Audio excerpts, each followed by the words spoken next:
나라의 비밀 5번째 시간인데요. 오늘로 좀 마무리를 짓고 다음 주부터는 다른 말씀으로 나가고자 합니다. 여러분, 중국의 4대 사막 중에 하나가 네이멍구라고 하는 사막이 있는데, 거기에 바오우스 사막은 아주 대표적인 황사 진원지입니다. 우리가 이제 황사가 막 몰려올 때 대부분 거기서 몰려온다 그래요. 근데 이곳은 아주 공교롭게도 한때 푸른 풀밭이었다고 그럽니다.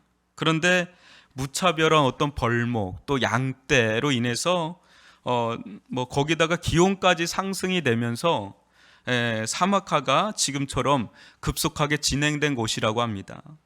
그 중에서도 이 진베이탕이라는 곳이 있는데, 여기가 이제 한자로 이걸 풀면 보배로운 우물이 있는 곳이라는 그런 이름이 있다 그래. 진베이탕이. 그만큼 이제 우물이 있던 곳인데, 여기가 황사의 발원지가 되면서 이제 우물도 사라지고 또 뭐 새들도 사라지고 또 뭐 풀 한 포기도 나지 않고 사람들도 사라지는 아주 그런 죽음의 땅이 돼버린 데가 진베이탕이라는 곳인데, 이곳에 이 모래 언덕이 이렇게 쫙 있지 않습니까? 그 아래 조그만한 어떤 토굴집이 하나가 있는데, 거기에 사람 한 명이 살고 있는 겁니다. 바로 그 바이 완샹이라는 사람인데, 다 떠나고 이 사람만 남은 거예요. 근데 이 사람은 떠날 수가 없는 그런 형편이 있어서 거의 폐인이 되다가 이제 죽을 날만 기다리고 있는 그런 아주 불쌍한 그런 사람이 한 명 있었습니다. 그런데 어느 날 이 바이 완샹의 아버지와 살아생전에 이게 약조를 맺는 경우가 있잖아요. 옛날에는 우리 딸을 주겠다, 우리 아들을 하고 결혼하라, 이런 약조를 했는데, 그 이니쩐이라고 하는 아버지가 이 바이 완샹의 아버지하고 약조를 한 거예요. 우리 딸을 크면 주겠다. 그래서 이제 그 약속을 지키려고 왔는데 바이 완샹만 있고 아무도 없는 거예요. 그 어떻게 해요? 그래도 지켜야 되니까 딸을 거기다 던져놓고 그냥 가버린 거예요. 노새 타고 왔다가. 그러니까 이니쩐은 갑자기 너무 황당한 일이 일어난 겁니다. 사막 한복판에 그 생전 얼굴도 못 봤던 바이 완샹이라는 사람하고 결혼을 하고 거기 살아야 되니까 얼마나 황당하겠습니까? 여러분들은 황당하지 않는 얼굴인데 남의 일이라고. 이니쩐이 사람 몇 번이고 도망치려고 하다가 이 바이 완샹이 그 얼굴에서 잊혀지지가 않는 거예요. 눈에서. 그 순하고 불쌍한 그 눈망울이 계속 아른아른거리니까 이게 도망치다가도 다시 돌아오게 되고 도망치다가도 다시 돌아오게 되는, 그래서 그냥 마음을 먹은 겁니다. 그냥 같이 살자. 근데 도저히 마음에 저 사람 얼굴이 너무 불쌍해서 결혼해 준 거예요. 그 여자분들은 결혼할 때 잘하셔야 돼요. 불쌍해서 하면 고생할 수도 있어요. 이때부터 아주 이 이니쩐이라는 여자가 이제 고생길이 열린 거죠. 그러면서 이제 이 여인이 마음을 먹어요. 10년 안에 내가 내 눈앞에 보이는 이 모래 언덕을 숲으로 만들겠다. 그러니까 아주 그냥 다부진 여자인데 아주 다부지게 그냥 마음을 먹고 이제 거기를 이제 숲으로 만들려고 그냥 마음을 먹습니다. 이니쩐이 그래서 제일 먼저 한 일이 뭔지 아십니까? 이 여인이 한 20살 채 됐나 이런 여자였는데 뭐를 했냐면, 결혼 선물로 양 한 마리를 준 거예요. 친척들이 양 한 마리를 파니까 600그루 정도의 나무 묘목을 살 수가 있는 거예요. 그걸 사서 이제 그거부터 이제 심기 시작한 게 이제 이니쩐의 이야기가 이제 시작이 되는 겁니다. 그러면서 이제 본격적으로 사막과 아주 처절한 아주 그냥 싸움이 벌어지기 시작했는데, 그러다가 이제 아기도 잃기도 하고 그래요. 한번 이 글을 저는 읽으면서 좀 마음이 아팠는데 한번 들어보세요. 1988년 3월 29일 잊을 수 없는 그날도 아침 일찍 양수 묘목을 등에 업고 진베이탕 남쪽의 큰 모래 언덕을 넘어가는 길이었다. 현기증이 나면서 갑자기 쨍한 햇살이 눈을 찔렀다. 뭡니까? 등에 진 나뭇가지가 온몸을 찔러댔다. 그게 사단이었다. 엄마 뱃속에서 9개월간 살았을 뿐 세상 구경도 해보지 못한 아이는 황량한 모래 언덕에 묻혔다. 이니쩐이 정신을 차렸을 때 남편 바이 완샹은 피 묻은 모래를 움켜쥔 채 울고 있었다. 이게 사막의 숲이 있다라는 책의 한 대목인데, 여러분 좀 이 장면이 이렇게 좀 그려질 겁니다. 그죠? 참 가슴 아프잖아요. 그렇게 실패를 거듭한 지 한 7년 되는 어느 날 이니쪼는 왜 이렇게 실패하는지를 이제 스스로 터득해 나가는데 바람의 방향을 잃는 것이 중요하다는 것을 알게 됩니다. 그리고 풀이 자라는 곳에 나무를 심으면 뿌리가 더 단단히 내린다는 것을 깨우치게 되는데, 이게 뭐 공부해서 깨우치는 게 아니라 이제 스스로 깨닫게 된 거예요.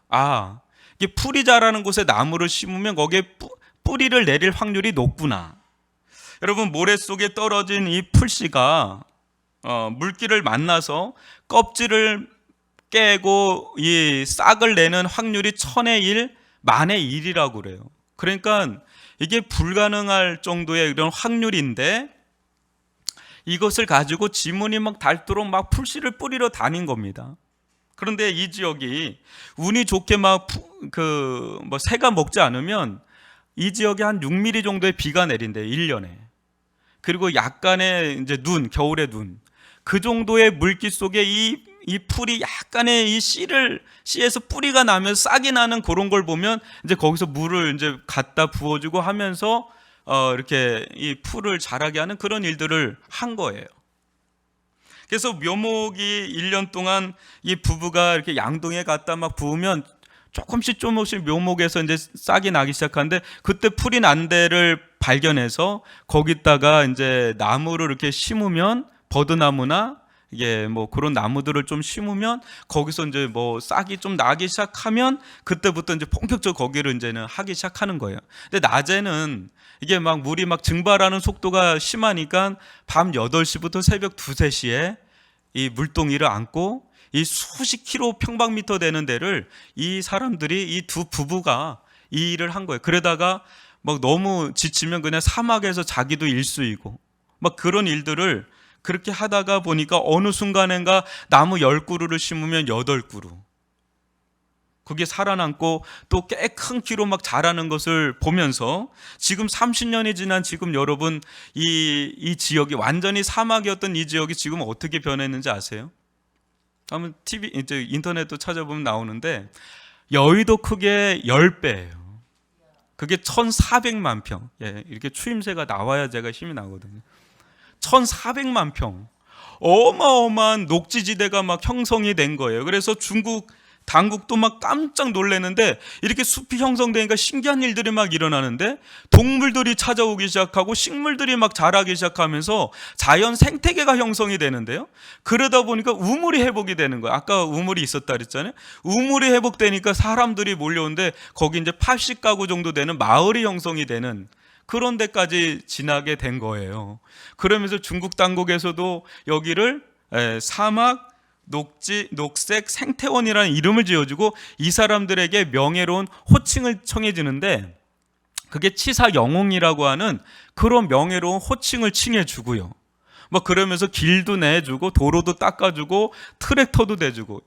근데 그걸 미리 해줬으면 더 좋았을 텐데 다 되고 난 다음에 이걸 막 해주기 시작하는 막 이런 일들이 일어나면서 이제 이게 알려지게 된 거예요. 이 이야기가 알려지게 된 거예요. 근데 이 이야기가 알려지기 전까지는 이니점과 바이완생 두 사람이 홀로 그 일을 이렇게 했다는 겁니다.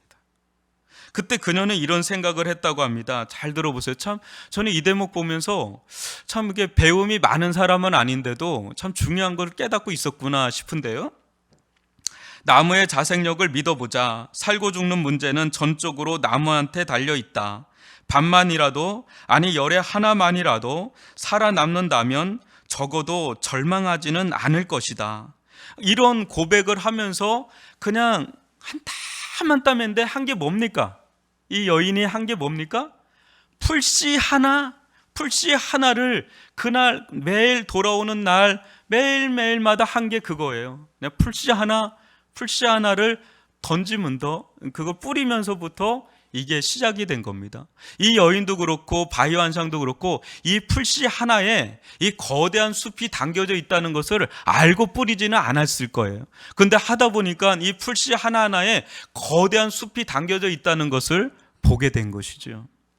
사랑하는 성도 여러분, 오늘 우리 주님께서는 하나님의 나라를 다시 한번 비유로 말씀하시는데, 마치 지금까지 이야기해드린 이 이니전의 이 실화 있잖아요. 이걸 연상케 하는 장면을 그게 보여주는 말씀을 하세요. 저는 이 장면을 보면서 이 사람들의 이야기가 생각이 나더라고요. 예수님께서 하나님의 나라를 어떻게 우리들 가운데 풀어주는지, 하나님의 나라는 어떻게 역사하고 있는지를 보여주는데 참 재미있습니다. 30절로 32절을 저와 여러분이 한 절씩 교독해 보겠습니다. 또 이르시되 우리가 하나님의 나라를 어떻게 비교하며 또 무슨 비유로 나타낼까?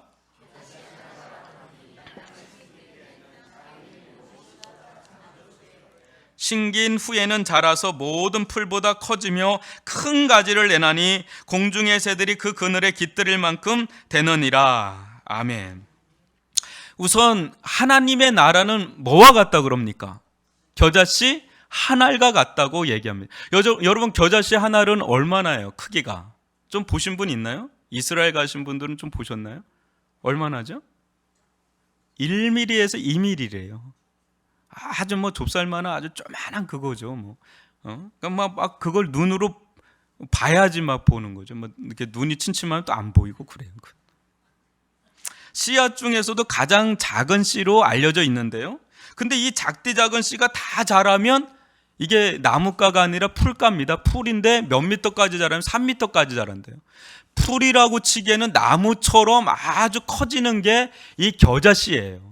그러니까 예수님께서도 이 말씀을 하시는 거예요. 근데 한번 상상해 보세요. 이게 몇 배로 커진 걸까요? 이 아주 뭐 1mm, 2mm 되던 게 지금 몇 배로까지 커진 거예요? 거의 측량할 수 없는 수치로까지 커진 건데 거기서 끝나는 게 아니라 이렇게 커졌을 때 그거에는 겨자 씨들이 얼마나 많이 또 맺힙니까? 그건 뭡니까? 또 다른 겨자씨, 또 다른 겨자 풀을 계속해서 산출해 낼 수 있는 무한한 어떤 생명 증식의 잠재력을 가지고 있다고 본다면 이거는 정말 가히 측량할 수 없는 수치로까지 막 확대되는 거예요. 그러니까 거의 무한할 정도라고도 할 수 있을 정도의 그런 잠재력이 이 겨자씨 한 알에 있는 거죠. 예수님은 이 겨자씨 한 알은 땅 위의 모든 씨보다 작지만 자라게 되면 모든 풀보다 커진다고 말씀하시면서 이 극적일 정도로 성장하고 팽창하고 확장되는 이 겨자를 보면서 마치 이 겨자를 통해서 하나님의 나라를 보는 것 같은, 그렇게 해서 이 설명을 해주고 있는 거예요. 하나님의 나라를 설명해주고 싶은데 이 겨자씨보다 더 잘 설명할 수가 없는 거예요. 그러면서 말씀을 하시는 겁니다. 여러분, 하나님의 나라는 과연 어떤 나라일까요? 하나님의 나라, 그렇게 본다. 겨자씨하고 비유하는데 그렇다 하나님의 나라는 어떤 나라일까요? 여러분들의 그런 표정은 저를 저되게 만듭니다. 당신이 하시오. 이런 얼굴이에요. 여러분, 겨자씨의 비유를 하는데 마치 겨자씨 한 알처럼 하나님의 나라도 애써 찾아보려고 해야 겨우 보일까 말까 한다는 거예요. 우리가 하나님 나라 하면 막 극적으로 막 뭐가 화려하고 막 세련되고 막 이럴 것 같아 보이는데 아주 볼품없고 미미해서 관심조차 두지 않고 막 애써 그게 겨자씨야 해야지 막 보이는 그런 것처럼 하나님의 나라는 그렇게 다가온다는 거예요. 화려하고 웅장하고 휘황찬란하게 막 로마 대제국처럼 다가오는 게 아니라 안 보여요. 안 보여요. 보려고 해야지 볼까 말까 그렇게 다가온다는 거예요. 너무나 작아서 생명이 위태할 정도로, 미약하기 그지없을 정도로 그렇게 다가오는 게 하나님의 나라라는 거죠. 예수님이 처음에 여러분 나사렛에서 태어날 때 얼마나 미약한 아기로 태어났는데 헤롯이 죽이려고 하잖아요. 그렇게 미약하게 태어난 분이 예수님이세요. 여러분, 이 모습은 먼저 예수님에게서도 발견할 수 있는데 이사야서 53장 1절로 3절을 보시면 저와 여러분 한 절씩 교독해 보겠습니다. 우리가 전한 것을 누가 믿었느냐?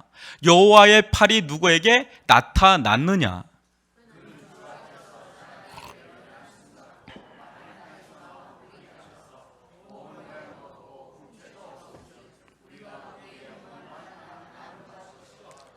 그는 멸시를 받아 사람들에게 버림받았으며 강고를 많이 겪었으며 질고를 아는 자라. 마치 사람들이 그에게서 얼굴을 가리는 것 같이 멸시를 당하였고 우리도 그를 기이 여기지 아니하였도다.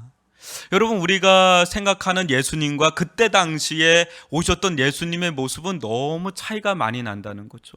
2절에 보니까 그는 고운 모양도 없고 풍채도 없은즉 우리가 보기에 흠모할 만한 매력적인 아름다운 것이 하나도 없는, 그래서 기이 여김을 받지 못하고 오히려 어떻게 됩니까? 버림을 받고 멸시를 받는 그런 모습으로 오신 분이 누구세요? 예수님이시라는 거죠. 여기서 중요한 단어는 2절에 보면 우리가 보기에란 그런 단어예요. 우리가 보기에, 우리의 시선을 얘기합니다. 여러분, 사람이 어떻습니까? 똑같이 무언가를 보는데 서로 다른 시선과 관점을 가지고 보지 않습니까? 그래서 어떤 사람에게는 아주 형편없는 작품이에요. 아주 난해한 작품이에요. 근데 어떤 사람에게는 너무 영감을 불러일으키는 명작 중에 명작으로 보이는 게 있는 거예요. 그런데 시간이 지나고 나서 보니까 정말 시대를 앞서간 그런 천재적인 화가의 작품들이 있는데, 그때 당시는 주목을 못 받았던 어떤 화가의 작품이나 음악이나 작곡이나 그런 노래들이 있어요. 근데 그런 것들이 시간이 지나면서 그 가치가 발견이 되면서 천문학적인 수치로 그 환산되는 것을 우리는 보지 않습니까? 고흐라든지 그런 사람들의 작품을 보면 그때 당시에는 너무 난해하고 이거 주목을 받지 못했단 말이죠. 아주 비참하게 어떻게 보면 불쌍하게 죽음을 맞이했는데 지나고 나니까 시대를 앞서간 거예요. 그러니까 눈이 다른 거예요. 우리가 같이 바라봐도 우리들도 다르고요. 근데 어떤 사람은 또 졸작이고 망작인데 막 그것이 명작일 줄 알고 엄청난 금액을 주고 샀는데 알고 보니까 어때? 이게 아닌 거예요. 그럼 크게 낭패를 보고 손해를 보는 일들도 또 덜어 있고요. 우리가 볼 땐 좋아 보이는데 감정사들이 보거나 전문가가 볼 때는 아닌 거예요. 그런 것들이 왕왕 있지 않습니까? 속은 거죠. 뭘 보고 속은 거예요? 겉모습 보고 이제 속는 거죠. 우리는 이제 겉을, 외관을 중요하게 여기는 자들이 인간이라는 거예요. 사람이라는 거죠. 그럼 그러다 보니까 우리가 무엇을 놓치기가 쉽습니까? 너무 외적인 거에 너무 우리가 속기를 잘하고 외적인 걸 너무 치중하는 속성이 있어요. 저도 그렇고 여러분들도 그렇잖아요. 보기 좋은 것이 좋다고 막 그런 가운데 있지 않습니까? 그러다 보니까 본질을 놓치기 쉬운 거예요. 뿌리를 놓치기 쉬운 거예요. 중심을 놓치기가 쉬운 겁니다. 여기서 수많은 속임과 사기가 난립하잖아요. 그러면서 사기도 당하고 속임도 일어나고 그러면서 겉만 보고 혹하는 일들이 일어나지 않습니까? 우리들 가운데도 그런 경험이 있는 경우도 있을 거고 그럴 겁니다. 그런데 여러분 보세요. 우리들은 겉으로 보여지는 것에 상당히 영향을 받습니다. 그래서 이 시대를 어떤 시대라 그래요? 비주얼의 시대라 그러고 외모 지상주의라고 하는 루키즘 시대라 그러거든요. 루키즘이라는 게 이게 보여지는 게 그게 이제 중요한 거예요. 그래서 뷰티라든지 자기 관리 해가지고 지금 보면 어마어마하게 외적으로 얼마나 치장되어 있는 시대인지 몰라요. 그 나쁘다는 건 아닌데 아무리 좋은 것이라도 어때요? 촌스럽거나 보잘것 없어 보이면 그건 아예 거들떠보지도 않잖아요. 근데 진짜 맛집은 있어요, 또 그죠? 허름한 데 가면은, 부산에도 허름한 데 가면 거기가 진짜 맛집인 데는 줄을 서요. 그거 좀 바꿔놓으면 장사 안 돼요. 그냥 거긴 좀 그렇게 또 나가야 장사가 잘 되고 그런데 여하튼 간에 어때요? 속이 뭐가 들었는지 모르는데 겉이 너무 그럴싸해 보이고 뭔가 화려하고 그러면 사람들 이제 혹해서 거기 가기 시작하고 너도 나도 가기 시작하면 또 그냥 아무 생각 없이 또 달려나가서 거기에 이렇게 사람들이 몰려가는 경우도 또 있고요. 우리가 거기서 자유롭지가 않다는 거예요. 우리들이 서로 이렇게 겉으로 보는 그런 거예요. 근데 예수님의 모습은 그러기에는 너무나 걸리는 거예요. 흠모할 만한 아름다운 것이, 매력적인 것이 없어 보이는 겁니다. 그로 인해서 기이 여김을 받지 못했고, 또 예수님 안에 있는 이 하나님의 나라도 이와 같은 모습으로 다가온다는 거. 예수님과 같은 모습으로 하나님의 나라도 다가오니까 이게 멋이 없는 거예요. 한마디로 겨자씨 하나 같은 거예요. 좀 화려하게 능력 있게 다가와야 되는데 그때 당시에 이 대제국이었던 로마라든지 뭐 이집트라든지 거기에 왕의 모습이라든지 아니면 이 이스라엘의 왕의 모습으로 예수님이 왔다면 더 좋았을 텐데 아주 그러기엔 너무 상대적으로 저자씨 하나만도 못한 모습으로 다가오고 예수님도 다가오니까 그냥 흥미를 잃어버리고 매력이 없는 겁니다. 여러분, 근데 이런 모습이 우리들 안에도 있습니까? 없습니까? 있어요. 이게 참 불편한 현실인데 우리들 안에 있단 말이죠. 더군다나 이 하나님의 나라를 이 땅 가운데 실현코자 하는 사람을 택해야 되는데 예수님이 누굴 택합니까? 12 제자들을 택하는데 이들의 스펙이 어때요?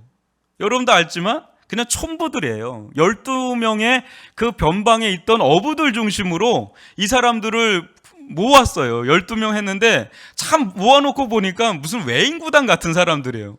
뭔가 딱 있는 사람들이 아니라 이게 허접한 사람들이 모여 있는 거예요. 예수님도 허접해 보이는데 12 제자도 허접해 보이고 그네들이 하는 하나님의 나라도 되게 우스꽝스럽게 다가온 겁니다. 이게 겨자씨 한 알이라는 거예요. 그래서 당시의 세상이 이들에 대해서 어떻게 인식하고 있는지를 보여주는 대목이 있는데 사도행전 4장 13절 한번 읽어보겠습니다. 시작.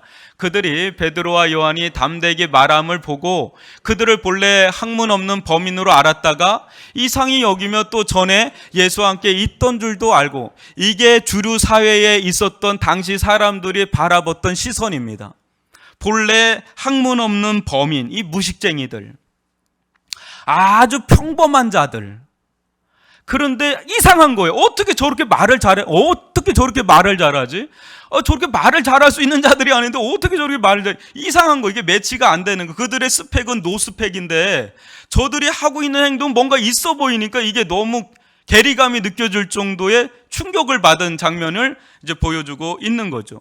근데 이들의 스펙이나 이들의 어떤 그런 모습을 보면 세상에 영향을 주기보다는 오히려 세상에 역풍을 맞을 만한 그런 모습으로 처음에 시작을 했습니다. 그럼에도 불구하고 예수는 왜 이 길을 굳이 선택해서 가신 것일까요? 예수는 굳이 그렇게 하지 않으셔도 되는 분이잖아요. 그분의 본연의 모습이 있거든요. 예수님 본연의 모습은 정말 영광스러운 하나님의 아들이십니다.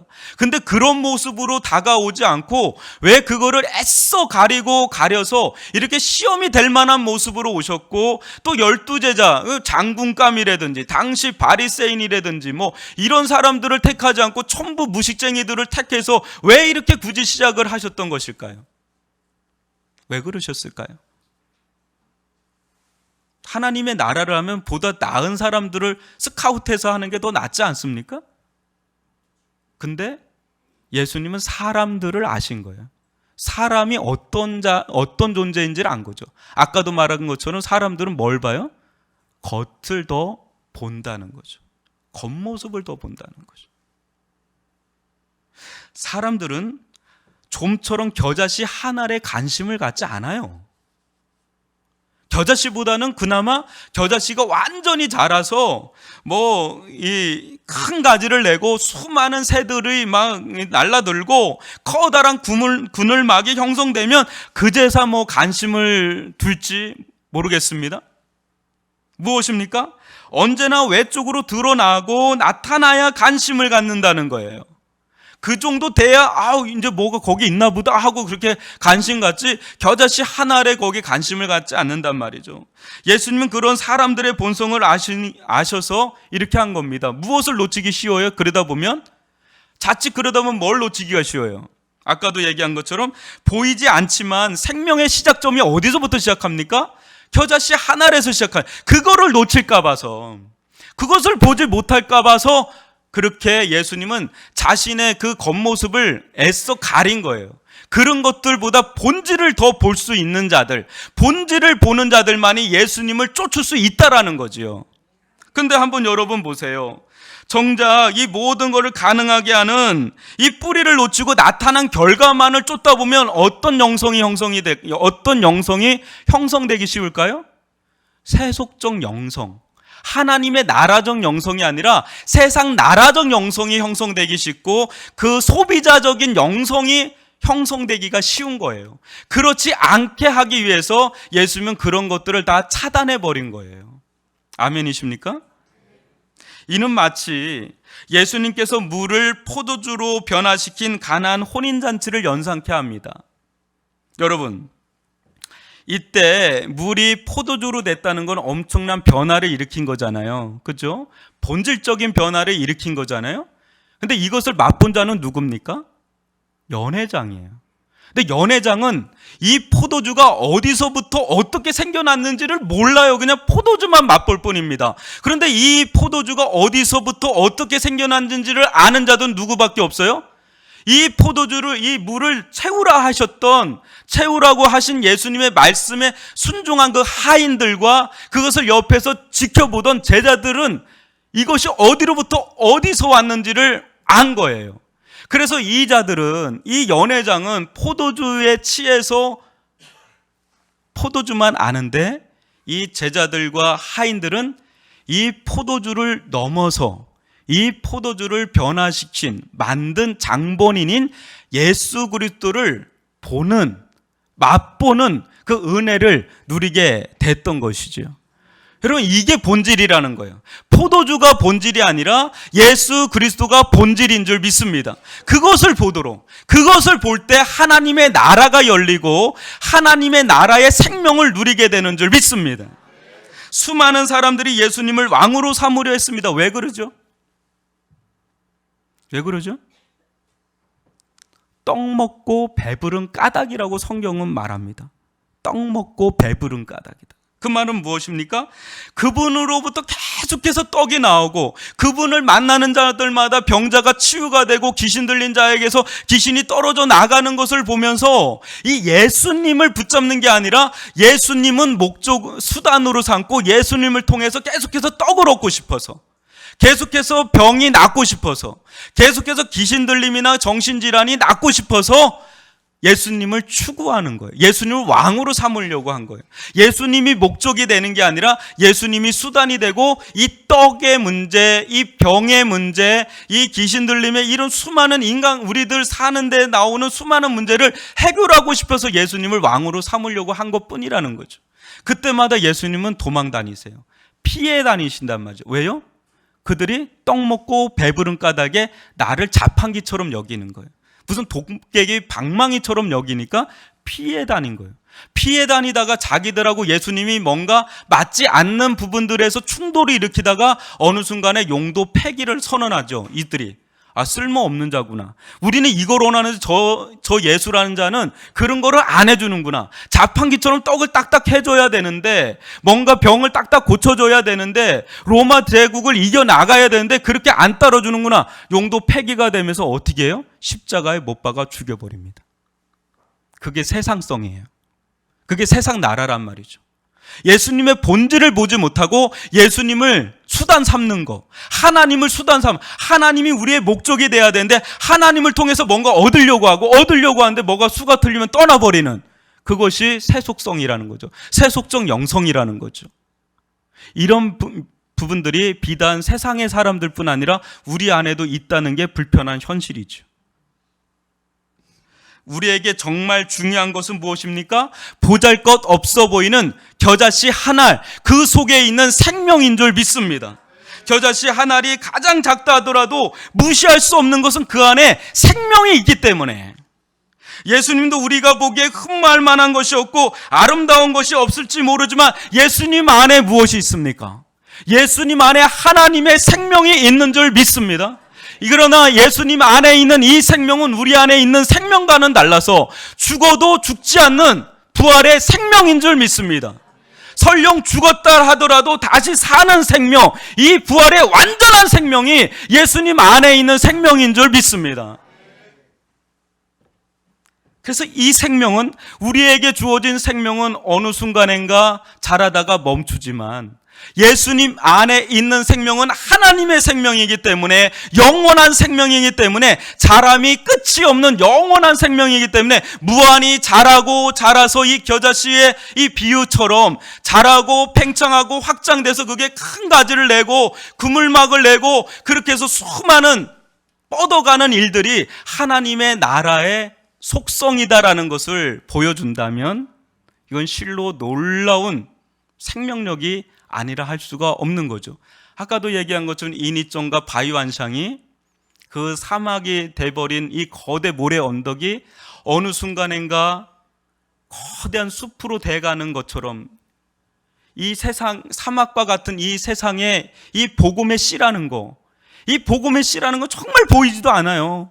정말 보이지도 않는 이 복음의 씨가 한 사람 한 사람에게 심겨지고 심겨져 나아갈 때 2000년 전에 예수님으로부터 시작했던 이 겨자씨 하나님의 나라, 이 하나의 이 하나님의 나라가 어떻게 됩니까? 12제자에게 심기고 보잘것없던 12제자에게 시작됐던 하나님의 나라가 이 예루살렘을 변화시키기 시작하더니, 이 예루살렘이 변화되다가 전 유대가 변화되더니 그것이 어떻게 가요? 사마리아로 넘어가고, 사마리아에서 땅끝까지 이르라고 했더니 이게 땅끝까지 이루어져서 이 100여 년 전에 어떻게 됩니까? 이 조선 땅에 이 복음을 가지고 들어왔던 선교사들이 제물포 항에 들어왔을 때 조선 땅에는 보이지가 않습니다.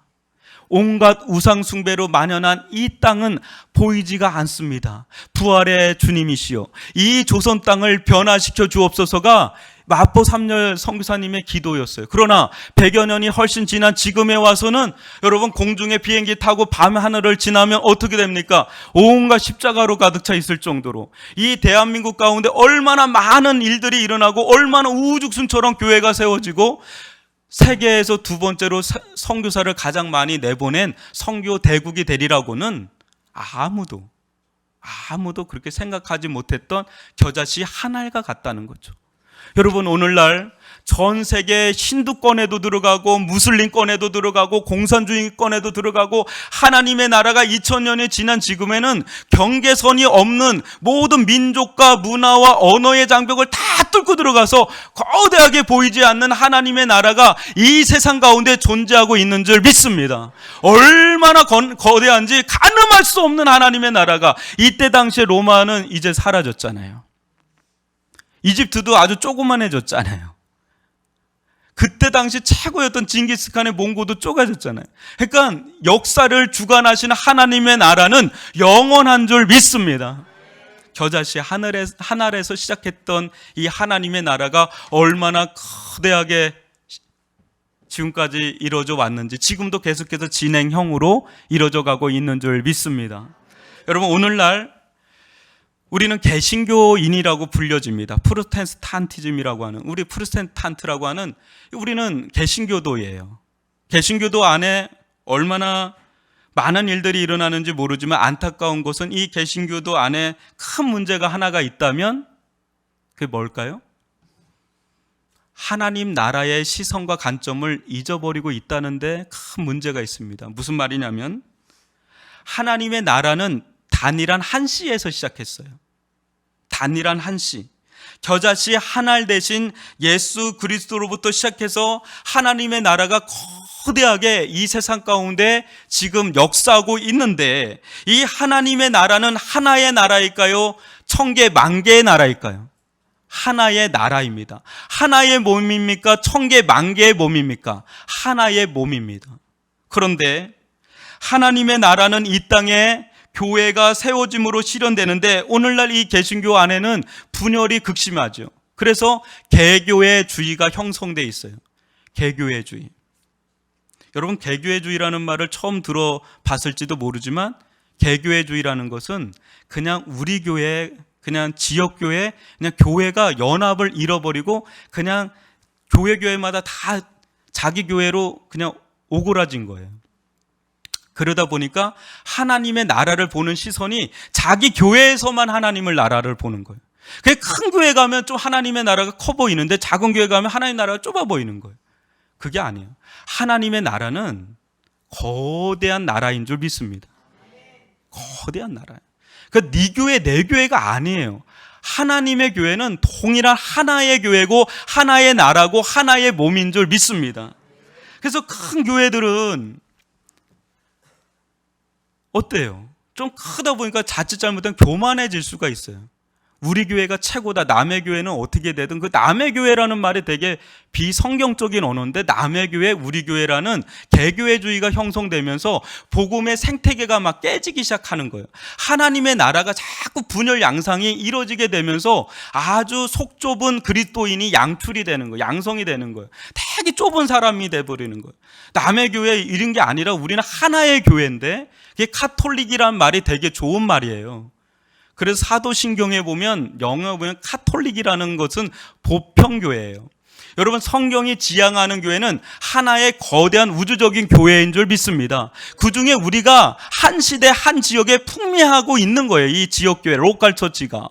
그러니까 이 로컬처치만 볼 게 아니라 우리는 거대한 하나님의 나라를 볼 줄 아는 사이즈가 큰 성도들이 되어야 될 줄 믿습니다. 여러분, 그러다 보니까 여러분 한번 보세요. 이 남한산성이 있지만 이 거대한 숲은 한두 그루의 거목으로 이루어질 수 있습니까? 없습니까? 없어요. 한두 그루의 아주 거목이 있다고 해서 거기가 민둥산이 되지. 제가 예전에 연변에 갔다가 그 압록강 두만강을 갔거든요. 놀라워요.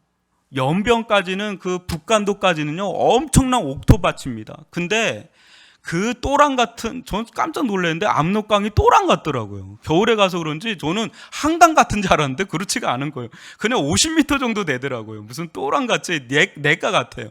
근데 딱 그 50m만 넘는데 바로 민둥산이에요. 황망하기 그지없어요. 죽음의 땅이더라고요. 그야말로.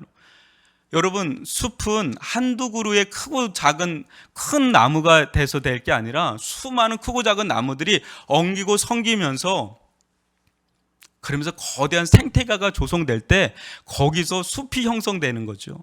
하나님께서 이 땅 가운데 하나님의 교회가 우죽순 일어나서 거대한 복음의 숲을 일어나갈 때, 그때 한 지역이 변화되고 한 도시가 변화되고 한 나라가 변화되고 세상이 변화되게 될 줄 믿습니다.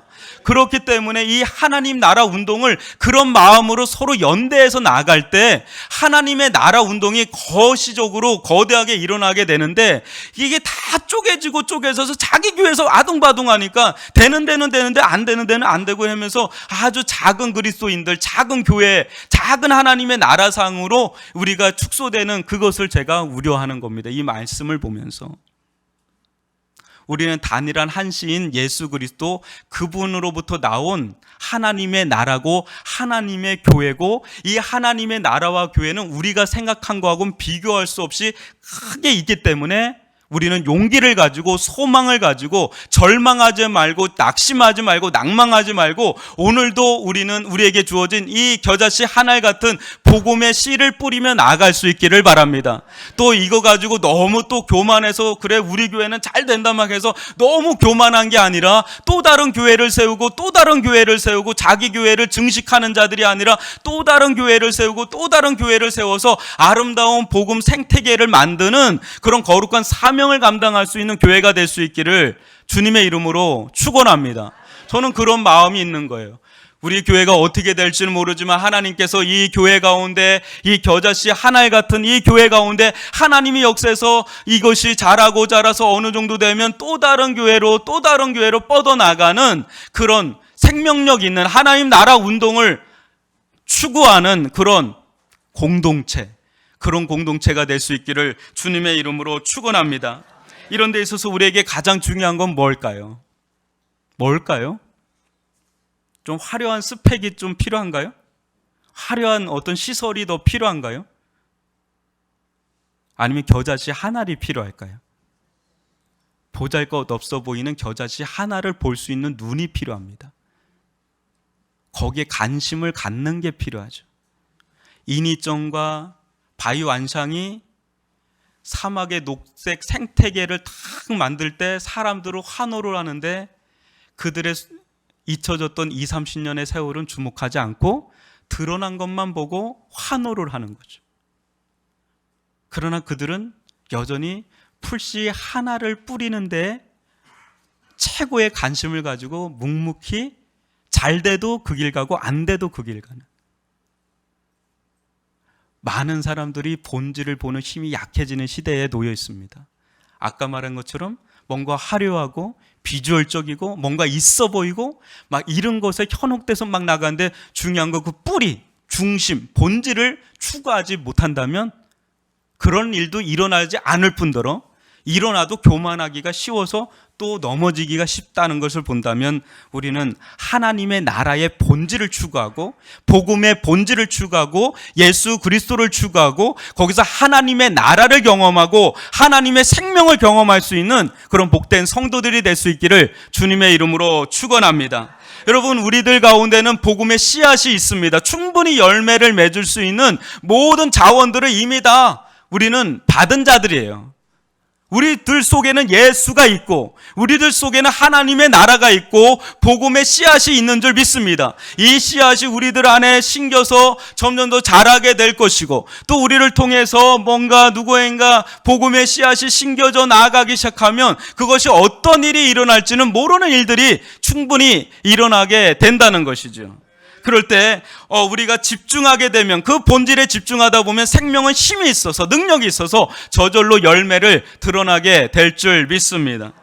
그때 우리는 세속적인 영성으로 나아가는 것이 아니라 또 소비자적인 영성으로 나아가는 것이 아니라 거룩한 영성과 하나님의 나라를 추구하는 영성과 생산자적인 영성으로 나아갈 수 있기를 주님의 이름으로 축원합니다.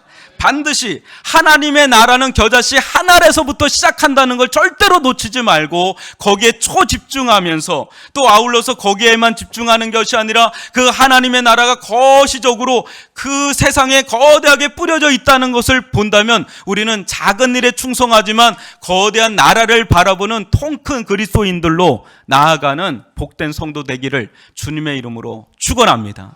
기도하겠습니다.